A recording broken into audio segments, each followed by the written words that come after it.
Assalamualaikum warahmatullahi wabarakatuh. Perkenalkan, nama saya Abdullah dengan NIM H0524305. Kali ini saya akan menjawab pertanyaan UAS Media Pembelajaran. Pertanyaan pertama, banyak sekolah masih berfokus pada pencapaian akademik yang diukur melalui nilai tes. Menurut Anda, apakah keberhasilan siswa dapat dicapai hanya dengan mengembangkan kemampuan kognitif? Analisis pentingnya kecerdasan sosial emosional dalam membentuk keberhasilan siswa di masa depan. Menurut saya tidak, karena kemampuan kognitif memang penting untuk memahami pelajaran, tetapi keberhasilan siswa juga dipengaruhi oleh kemampuan sosial emosional. Siswa yang mampu mengendalikan emosi, bekerja sama, dan berkomunikasi dengan baik biasanya lebih mudah belajar dan mencapai tujuan. Terus pertanyaan yang kedua, sebagian orang beranggapan bahwa kecerdasan sosial emosional merupakan bakat bawaan yang sulit dikembangkan melalui pendidikan. Setujukah Anda dengan pernyataan tersebut? Berikan argumentasi kritis berdasarkan teori dan praktik pendidikan. Menurut saya tidak setuju, karena kecerdasan sosial emosional dapat dilatih dan dikembangkan melalui pendidikan dan pengalaman guru. Guru dan orang tua dapat membantu anak belajar mengelola emosi, menghargai orang lain, dan menyelesaikan masalah. Contohnya, siswa dapat diajarkan tentang empati melalui kegiatan kerja kelompok dan diskusi. Terus pertanyaan yang ketiga, bayangkan Anda menemukan kasus seorang siswa SD yang sering mengganggu teman saat belajar.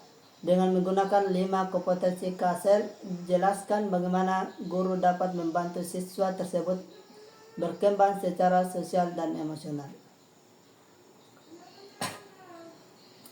Menurut saya, cara membantu siswa yang sering mengganggu temannya berdasarkan 5 kompetensi KSEL. Yang pertama, kita harus menerapkan kesadaran diri, di mana kesadaran ini membantu siswa memahami perasaan dan perilakunya. Terus yang kedua, manajemen diri, di mana kita harus mengajarkan cara mengendalikan emosi dan tindakan. Terus yang ketiga itu kesadaran sosial, mengajarkan siswa memahami perasaan teman. Terus keterampilan berelasi, di mana kita mengajarkan siswa melatih komunikasi dan kerjasama yang baik. Selanjutnya itu pengambilan keputusan yang bertanggung jawab. Sebagai seorang guru, kita mengajarkan dan membimbing siswa memilih perilaku yang benar. Terus pertanyaan yang keempat, bagaimana keterkaitan antara kompetensi KSEL dengan konsep IQ, EQ, dan SQ? Buatlah analisis menunjukkan persamaan, perbedaan, dan kontribusi masing-masing terhadap pembentukan karakter. Menurut saya, keterkaitan kompetensi KSEL dengan IQ, EQ, dan SQ, yang pertama itu IQ. IQ ini membantu siswa berpikir dan memahami pembelajaran, sedangkan EQ membantu siswa mengelola emosi dan berhubungan dengan orang lain. Terus SQ itu membantu siswa memahami nilai dan makna hidup. Jadi kompetensi KSEL ini mendukung perkembangan EQ sekaligus membantu penggunaan IQ dan SQ secara lebih baik dalam kehidupan sehari-hari. Terus pertanyaan yang kelima,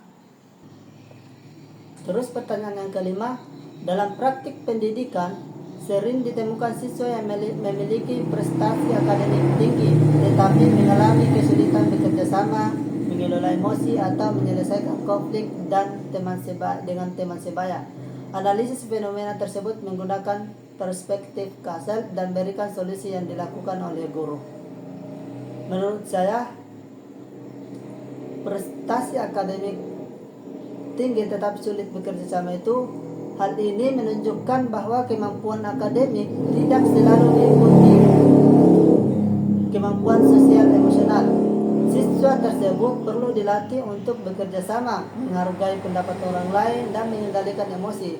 Guru sebagai seorang guru, kita dapat memberikan tugas kelompok dan yang berkegiatan diskusi agar kemampuan sosialnya itu semakin berkembang. Baik, pertanyaan selanjutnya itu tentang deep learning. Karena yang 5 pertanyaan tadi itu tentang kompetensi sosial. Nah, pertanyaan pertama tentang deep learning. Analisis perbedaan pembelajaran tradisional yang berorientasi pada hafalan dengan pembelajaran mendalam yang berorientasi pada pemaknaan. Berikan contoh penerapan dalam sekolah dasar. Menurut saya pembelajaran tradisional dan pembelajaran mendalam itu, pembelajaran tradisional lebih menekankan hafalan, sedangkan pembelajaran yang mendalam menekankan pemahaman dan penerapan dalam kehidupan sehari-hari. Contohnya, siswa tidak hanya menghafal siklus air, tetapi juga mengamati prosesnya melalui percobaan sederhana di lingkungan sekolah, seperti praktik langsung. Selanjutnya, pertanyaan nomor 2. Jelaskan konsep mindful dan penerapannya di kelas. Mindful adalah belajar dengan fokus dan sadar terhadap apa yang sedang dipelajari. Guru dapat mengajak siswa berkonsentrasi sebelum belajar dan merefleksikan apa yang telah dipelajari setelah pembelajaran selesai. Terus pertanyaan yang ketiga itu, jelaskan konsep meaningful dan penerapannya. Konsep meaningful berarti pembelajaran memiliki hubungan dengan kehidupan siswa sehingga lebih mudah dipahami. Contohnya, saat belajar pecahan, guru menggunakan contoh membagi kue atau pizza. Terus yang keempat itu, pertanyaan yang keempat, jelaskan konsep joyful dan penerapannya di kelas. Joyful berarti pembelajaran berlangsung dengan suasana yang menyenangkan. Guru dapat menggunakan permainan, kuis, atau aktivitas kelompok agar siswa lebih mudah dan lebih semangat belajar. Terus pertanyaan yang kelima, apakah tujuan utama pendidikan adalah menciptakan siswa yang pintar atau menciptakan manusia yang memahami diri, memahami orang lain, dan memberikan makna bagi kehidupan?